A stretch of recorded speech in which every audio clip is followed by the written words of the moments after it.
लेकिन इतना बर्बरतापूर्ण ढंग से जबकि अब की बार जो मणिपुर जिस तरह जला है, कभी इस तरह नहीं हुआ है। और हम इस पर स्थानीय शासन और प्रशासन का फेल्योर मानते हैं, पूरी तरह फेल्योर है।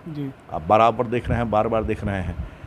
हमारे बिहार में लोग जंगल राज की बात करते हैं, लेकिन मणिपुर के देखने के बाद आदिम काल का बर्बरतापूर्ण युग, जब एक कबीला के रूप में लोग रहते थे और एक कबीले दूसरे लोगों पर हमला करके नोच खसोट करते थे, उनकी बहू बेटियों के साथ गलत करते थे, वो याद ताज़ा हो गई।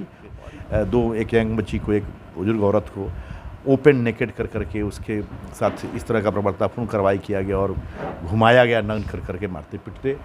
और जिस तरह का स्थिति बना है, हम तो कहेंगे कि अब इसके दोषी के लिए जितनी कड़ी सज़ा दी जाए वो कम हो। पूरे लोग हैं जो भावनाओं को भड़का कर करके, संवेदनाओं को भड़का कर करके अपनी रोटी सेकने के लिए कास्ट वार कराते हैं, आपको रिलीजियस वार कराते हैं, इंटर रिलीजन वार कराते हैं। इन लोगों के लिए एक सबक।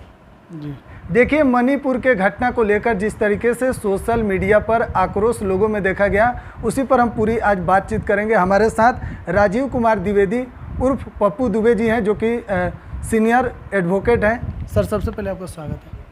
बहुत बहुत धन्यवाद। और आप मणिपुर जिस तरीके से घटना काफ़ी दिनों से हो रहा था, लेकिन जब सोशल मीडिया पर एक तस्वीर आया जिसमें नग्न अवस्था में महिला से परेड कराया जा रहा था, उसके बाद से लोगों में आक्रोश देखा गया। देखिए, मणिपुर की घटना की जानकारी तो पहले से ही सभी को छन के आ रही थी जी। लेकिन अभी सोशल मीडिया का युग है। यूट्यूब वाले हमारे भाई लोग, जो सोशल मीडिया प्लेटफॉर्म पर जो लोग जागरूक हैं, उन लोगों के द्वारा एक जन जागरण बनाया गया जी। और जब खासकर 2 महिलाओं का नग्न परेड कराने का जो वायरल हुआ जी, वीडियो वायरल हुआ, उसके बाद लगा कि निर्भया कांड के समय जिस तरह लोगों में जनमानस उद्वेलित हुआ था, उस तरह पूरे देश में एक आक्रोश है इस तरह के जघन्य कृत्य के लिए। जो आदिकाल के समय के जो आदिम काल था, उस समय जो बर्बरतापूर्ण कार्रवाई होती थी जी, और बर्बरतापूर्ण ढंग से कबीले एक दूसरे पर आक्रमण करते थे, एक दूसरे के साथ नोच खसोट करते थे, उसकी याद ताज़ा हो गई। इसकी जितनी निंदा की जाए वो कम है। इस पर कुछ कहना मानवता को शर्मसार करने वाली घटना है। एक और बात है कि घटना बहुत दिनों से था, लगभग 86 दिनों से वहाँ पे चल रहा था, लेकिन जब सोशल मीडिया पर वीडियो वायरल हुआ, उसके बाद ही लोगों में आक्रोश देखा गया। इस पर क्या कुछ कहना चाहिए? देखिए, घटना अभी तो पूरा विश्व एक हो गया है जी।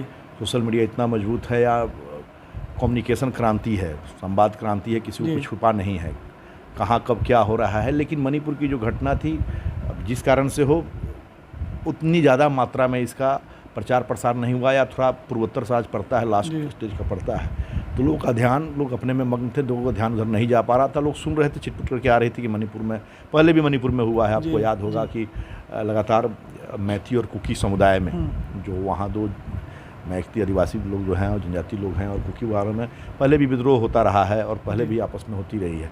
लेकिन इतना बर्बरतापूर्ण ढंग से जबकि अब की बार जो मणिपुर जिस तरह जला है, कभी इस तरह नहीं हुआ है। और हम इस पर स्थानीय शासन और प्रशासन का फेल्योर मानते हैं, पूरी तरह फेल्योर है। आप बराबर देख रहे हैं, बार बार देख रहे हैं। हमारे बिहार में लोग जंगल राज की बात करते हैं, लेकिन मणिपुर के देखने के बाद आदिम काल का बर्बरतापूर्ण युग, जब एक कबीला के रूप में लोग रहते थे और एक कबीले दूसरे लोगों पर हमला करके नोच खसोट करते थे, उनकी बहू बेटियों के साथ गलत करते थे, वो याद ताज़ा हो गई। और ये आधुनिक युग में, सभ्य समाज में, जब आज विकास के इतने लंबे दौर में हैं हम लोग और बड़े दौर में है, सभ्यता और संस्कृति का जो अभी हम लोगों के यहाँ चल रहा है, जिस तरह की स्थिति, उसमें इसकी जितनी निंदा की जाए घोर निंदनीय है। इसके लिए कोई शब्द नहीं है जी। एक और सवाल उठ रहा है कि एक तरफ देश के प्रधानमंत्री नरेंद्र मोदी कहते हैं कि बेटी बचाओ बेटी पढ़ाओ, और वहाँ पर भी बीजेपी की सरकार है, किस तरीके, और केंद्र में भी बीजेपी की सरकार है, लेकिन अभी तक प्रधानमंत्री की तरफ से कुछ भी नहीं बोला गया इस पर। हमने तो देखा था कि प्रधानमंत्री का लगभग काफ़ी दिनों बाद एक बयान आया था। उसके पहले हमारे माननीय chief justice of India, supreme court के हमारे माननीय chief justice of India DY Chandrachud साहब के यहाँ उन्होंने स्वतः संज्ञान लेकर के इस पर एक्शन लिया था, और केंद्र सरकार से और राज्य सरकार से जवाब भी मांगा था। तो बयान उनका भी आया, लेकिन हाँ, देर से आया है बयान, इसमें कोई दुमत नहीं है। जिस तरह की त्वरित कार्रवाई इसमें होनी चाहिए थे, जिस तरह से संवेदना व्यक्त किया जाना चाहिए था, वो नहीं हुआ है। इसके लिए कहीं ना कहीं चूक हुई है। अगर शुरू में ही इस पर ज़्यादा ध्यान दिया जाता तो इतना ज़्यादा नहीं फैलता। जो परेड का जो नौबत आया, जो वायरल हुआ, उसके पहले ही इसको दबाया जा सकता था। लेकिन अब किन कारणों से वहाँ फेल्योर हुआ ये आप सभी जानते हैं। किस रूप में चल रहा है यहाँ का सरकार, वहाँ का सरकार, दोनों में क्या सामंजस्य है, क्या स्थिति है। लेकिन हम यही कहेंगे कि स्थानीय शासन प्रशासन, लोक प्रशासन के पदाधिकारी, पुलिस प्रशासन के पदाधिकारी, राजनीतिक स्तर पर हर स्तर से विफलता हुई है। जो वहाँ महाजंगल राज का ये नमूना द्योतक है कि एक यंग बच्ची को, एक बुजुर्ग औरत को ओपन नेकेड कर करके उसके साथ इस तरह का प्रवर्तनापूर्ण कार्रवाई किया गया और घुमाया गया नग्न कर करके मारते पीटते।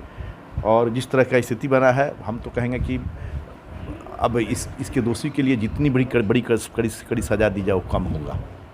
और इसमें सज़ा देने का देखिए आशा ये होता है कि एक मैसेज स्प्रेड हो, एक संदेश समाज में जाए, ताकि भविष्य में इस तरह की प्रवृत्ति करने वाले लोग जो भी हर समाज में हैं, अच्छे बुरे लोग, तो जो बुरे लोग हैं जो भावनाओं को भड़का कर करके, संवेदनाओं को भड़का कर करके अपनी रोटी सेकने के लिए कास्ट वार कराते हैं, आपको रिलीजियस वार कराते हैं, इंटर रिलीजन वार कराते हैं, इन लोगों के लिए एक सबक हो और समाज में संदेश जाए, ताकि दूसरा कोई इस तरह का हिम्मत नहीं कर सके। और इस मामले में यहाँ पे चूक हुई है। सरकार देर से कार्रवाई की है, कहीं ना कहीं सरकार का फेल्योर है इसमें। अच्छा।